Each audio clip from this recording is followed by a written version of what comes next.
Okay, let's dive right into this explainer. Today, we're unpacking the intense, combat-forged worldview of Marine veteran and executive protection specialist Byron Rogers. We're going to look at a framework that draws a direct line from the battlefields of Iraq all the way to the boardrooms of the ultra-wealthy and ultimately to the structural fragility of our modern world. It's a perspective built entirely on surviving the absolute extremes of human experience. And it all really begins with this chilling promise. Picture this, at just 19 years old, during a deployment in Iraq, Rogers found himself in a pitch-black room after a massive 60-pound improvised explosive device detonated directly underneath his vehicle. In what he describes as a profound out-of-body experience, he was just overwhelmed by the sudden realization of his own death and the crushing weight of unfulfilled potential. He actually prayed for another chance, making this exact promise. And when he miraculously woke up back in his body, he brought back an ideology where literally every single day is lived with the intensity of a second chance at life. Which brings us to Section 1, Forged in the Blast. To really understand his philosophy, we have to look at what built him. You see, that near-death experience wasn't his only brush with mortality. He actually survived a total of 5 IED blasts during his combat deployments. And that profound realization about the gift of life, it launched him directly into a high-stakes global security career. By the time he was just 21, he was elevated to some of the absolute highest levels of the executive protection industry. Over the next 15 years, he would operate in over 80 countries, providing security for ultra-high-net-worth families, faith-based leaders, and corporate executives. This gave him a front-row seat to observe the hidden mechanics of global power from the inside out.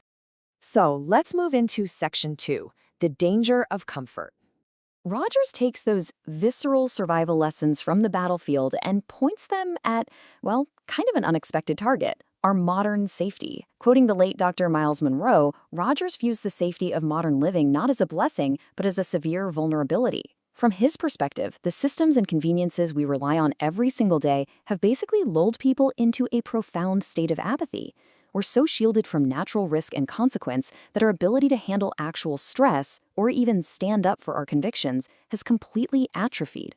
Having operated in over 80 countries, Rogers constantly compares two very different environments.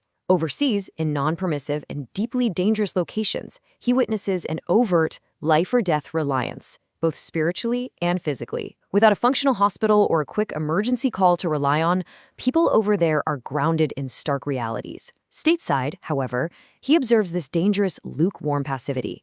He argues that modern citizens are often trapped in a comfortable matrix.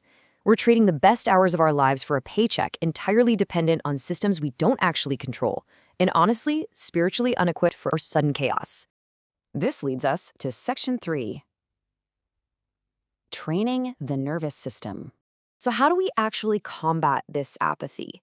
Rogers insists it has to begin internally. In his framework, your nervous system is the ultimate baseline of who you are when things go wrong. Whether you're facing a physical threat like a home invasion or experiencing massive entrepreneurial stress, an untrained physical and spiritual nervous system will inevitably capsize your life. He argues that a leader who can't stay sober-minded during a crisis is a massive liability to their team and their mission. The situation doesn't just reveal the person, the stress of the situation actually makes them. To survive those high-stakes scenarios, you've got to learn to entirely separate your emotional response from your physical execution. When disaster strikes, Rogers teaches a very strict protocol. First, immediately pause your feelings. Just shut them off. Next, continuously identify the problem, prioritize your actions, and execute. Rinse and repeat until the crisis is neutralized or you simply can't fight anymore. Only after the environment is completely secure do you have the luxury of checking back in with your emotions. This is a framework he applies equally to firefights in Iraq and financial crises in the boardroom. Moving on to Section 4, Surviving the Wilderness. This mental fortitude is exactly what's required to navigate what he calls the wilderness, those times of profound struggle and scarcity that we all inevitably face. And Rogers presents a really fascinating dichotomy here. Most of us want to rush right out of the struggle, right? But he argues that the desert actually protects you. The struggle cleans out your root system and forces a genuine reliance on your core beliefs. Conversely, he views business success and prosperity as highly dangerous. Without that foundational strength built up in the desert, success can easily transform your work into an idol, trapping leaders in this endless hustle culture where the business itself becomes a golden calf that just consumes their entire identity. As kingdom-minded entrepreneurs generate wealth, Rogers warns they'll inevitably be tested by what he refers to as the spirit of mammon. basically making money an idol. He shares some stark observations from his time protecting global faith leaders, detailing instances where he literally witnessed the business of the gospel corrupted by greed, like seeing ministers shoving offering envelopes directly into their pockets. To survive prosperity, he argues, your level of consecration and discipline has to grow at the exact same pace as your wealth and promotion. Otherwise, you're going to compromise your core mission. And that brings us to Section 5, building a parallel society.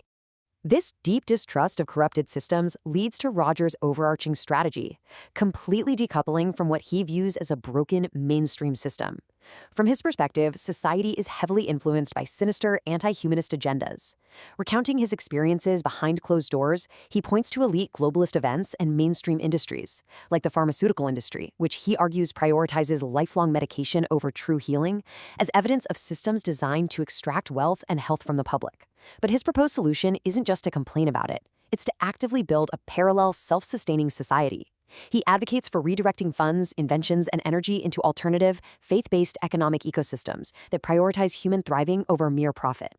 To fully grasp his urgency in building this parallel infrastructure, we need to understand a concept he references called the Hegelian dialectic.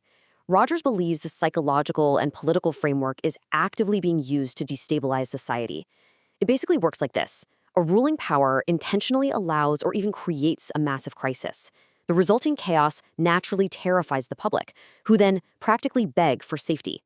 The ruling power then swoops in with a pre-planned solution, a solution that usually involves the public willingly handing over their autonomy and their freedoms. And the ultimate destabilizer, the crisis that keeps executive protection experts awake at night, is a major infrastructure attack.